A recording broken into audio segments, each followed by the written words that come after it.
At 3:30, we got our third and last of the 3:30 window with ranked teams. We got Oregon State, who's 0-2. Challenge number 21, Texas Tech, who's 2-0. Texas Tech favored by 23.5 points on Fox. Malik Murphy for the Beavers has gone 52 of 81, thrown for 615 yards, 4 touchdowns, 3 interceptions. Anthony Hankerson had 40 carries for 178 yards and a touchdown, and Trent Walker's had 16 catches for 235 yards.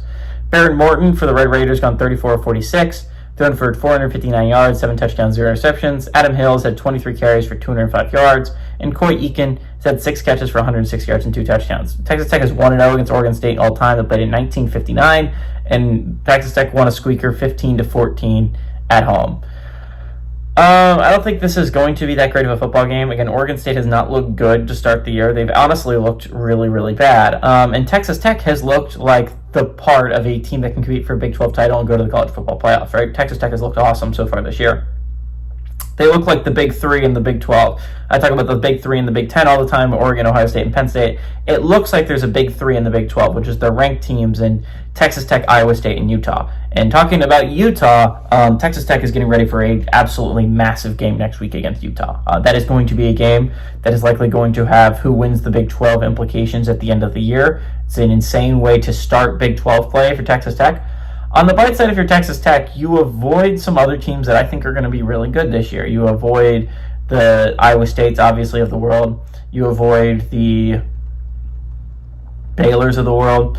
I think the really interesting one is they play Arizona State later at home. I think that is going to be a big game. I think Texas Tech is going to Utah. That is going to be very scary for Texas Tech fans. And honestly, my argument would be that's where game day should go next week. Texas Tech, Utah is... I mean, we understand that there's a lot of big games next week. Oklahoma, Auburn's going to have massive playoff implications. Florida, Miami's going to be really interesting. All that being said, I think SEC has gotten all 3 of the game days so far. I mean, technically only 2 of them because one of them was in Columbus, but there was an SEC team playing in it. I think it'd be fun if another conference got some attention. And Texas Tech, Utah is going to be a massive game next week. The other argument I would have would be Indiana, Illinois. But I think Texas Tech, Utah would be my college game day next week. I think going to the Utes campus, that's going to be such a massive game that's going to have implications to who wins the Big 12.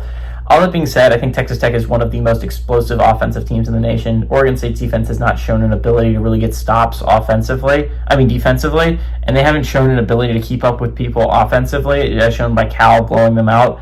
I think Texas Tech is going to be a team that is going to go 3-0 to start the year, and end up going to a big game against Utah next week. Give me the Red Raiders to win and the Red Raiders to cover at home.